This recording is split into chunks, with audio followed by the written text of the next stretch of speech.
El maestro inmortal. Beltrán era un hombre ambicioso, no del tipo de ambiciones que hacen al ser humano acumular riquezas. No, para él lo más importante era el conocimiento. Beltrán estaba consciente que la vida del ser humano es efímera, fugaz como una estrella e incierta como la muerte misma. Así que, buscando una forma de alargar su existencia, se encontró con una oscura secta. Este grupo de personas buscaban lo que la humanidad ha anhelado desde siempre, la inmortalidad. Estaban tan cerca de lograrlo, solo les hacían falta dos cosas: dinero y una persona lo suficientemente idiota como para ofrecerse de sujeto experimental. Para su fortuna llegó un día de octubre de 1805 el señor Beltrán. No pensaban que funcionaría, pero él logró adquirir la inmortalidad. Desde ese día, el señor Beltrán lució para siempre como un joven adulto de 30, guapo, elegante y elocuente. En todos esos años se dedicó a estudiar. Aprendió todas las formas en las que un maestro podía enseñar. La vida no podía ser mejor para el señor Beltrán. Pero como en toda historia siempre hay un enemigo, en el caso de Beltrán fue el currículum. En el momento que surge esta disciplina, Beltrán empieza a notar que la educación se transformaba poco a poco. Como los cambios eran pequeños, al principio no tuvo ningún problema, al menos hasta que cambiaron los métodos de enseñanza. Beltrán era un hombre aferrado, aunque en todo este tiempo había logrado adquirir mucho conocimiento. A pesar de su inmortalidad, seguía siendo un ser humano, un terco y necio ser humano. Al principio no le fue difícil adaptarse a esta modalidad. El problema recayó cuando este empezó a cambiar. El nuevo modelo curricular trajo consigo como consecuencia un cambio en la educación, el cual Beltrán se negaba a aplicar. ¿Qué manera de educar es esta? ¿Ahora resulta que no podemos hacer que los niños se aprendan de memoria las cosas? Es una tontería la nueva forma de enseñanza. Supuestamente ahora se debe aprender con competencias. En uno de sus trayectos durante su trabajo como maestro, se encontró con un niño rebelde que no obedecía ni a sus padres. Al acudir con el director, le dijo que debía llevar a cabo el currículum oculto para poder solucionar ese problema dentro de su aula. Estudió ahora las nuevas formas en las que se manifiesta el currículum, desde el nulo hasta el oculto, para terminar con el normativo. Apenas si logró entender para qué servía cada uno. Alejandro Castro. Él era el nuevo novato de la escuela en la que Beltrán trabajaba. Pronto desarrolló una fuerte rivalidad contra el recién llegado maestro, y solo porque logró opacarlo en su primera junta de consejo. Beltrán estaba lleno de odio, la envidia lo consumía. ¿Cómo es posible que este muchacho haya podido dominar tan rápido la teoría curricular? Ni con todo lo que he estudiado he logrado entenderla, pues cuando la creo dominada nuevamente cambia. Alejandro no era malo, no se metía con nadie. Un maestro con nuevos ideales que entendía que los docentes debían trabajar por el bien de la institución y la comunidad escolar.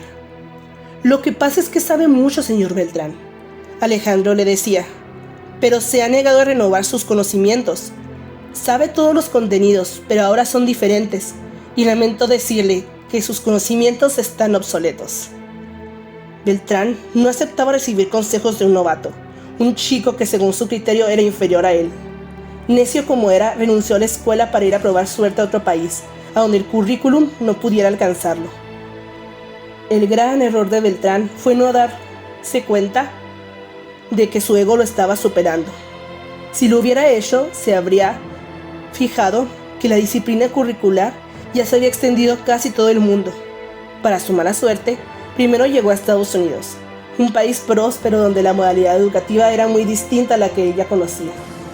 En Estados Unidos se intentaba dejar de lado la enseñanza de la memorización mental, ya que se decía que esta no era adecuada para formar ciudadanos eficientes y educados. Buscaba incorporar un nuevo método de enseñanza basado en la terrible teoría curricular que había sido la tortura de Beltrán. Estaba harto de la inmortalidad. Había vivido ya por casi 150 años y la velocidad en la que las cosas cambiaban lo superaba. Luego de durar un tiempo ejerciendo en Estados Unidos y ver que a pesar de todo su conocimiento no lograba adaptarse, decidió probar suerte en un país latinoamericano. Y así, Beltrán había vuelto a Latinoamérica, el lugar que lo vio nacer.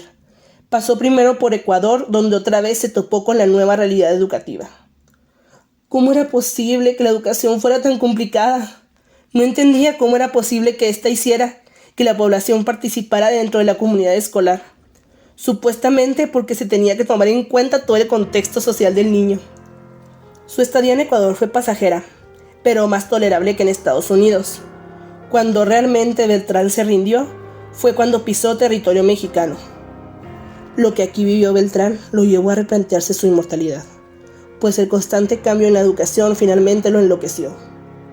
Primero, fue testigo de cómo esta fue obligatoria. Después, vio cómo incorporó la tecnología conforme esta fue avanzando. Reforma tras reforma, la educación cambiaba y se adaptaba al monstruo que atormentaba sus eternos días, la temida teoría curricular. Fue testigo de cómo la reforma de 1990 incorporó la enciclomedia hasta llegar a 2017, con la educación basada en competencias.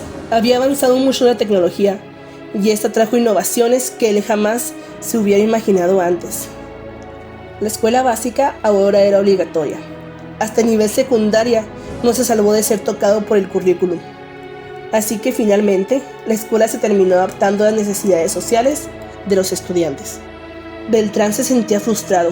Ya no podía con tanto cambio, había comenzado a replantearse su inmortalidad. Después que tanto le costó conseguirla, ahora solo quería volver a ser como cualquier persona. Quería descansar en paz. Pero aún le quedaba una carta, un último lugar donde quizá podría enseñar sin sufrir tanto, la educación media superior. Pensó que tal vez ahí podría encontrar más estabilidad. Ay, estimado señor Beltrán, tanta experiencia de vida y tanto conocimiento, y sigue siendo un pobre, iluso e ingenuo. La historia termina con Beltrán, quien de nueva cuenta acudió con esas personas, aquellas que fueron miembros de la secta y que lucían tan jóvenes y vivaces como él las recordaba, rogando, suplicando que le devolvieran su mortalidad. Y estaba cansado, fastidiado, no le interesaba más la vida eterna. Necesitaba descansar, por fin, en paz, para siempre. Hace 40 años, Beltrán era inmortal. Ahora se encuentra tranquilo repasando su vida. Hay canas en su cabello y arrugas en su frente. A pesar de todo lo vivido, de sus tristezas y alegrías, solo puede pensar: no me arrepiento de nada, solo de no haber podido dominar la teoría curricular.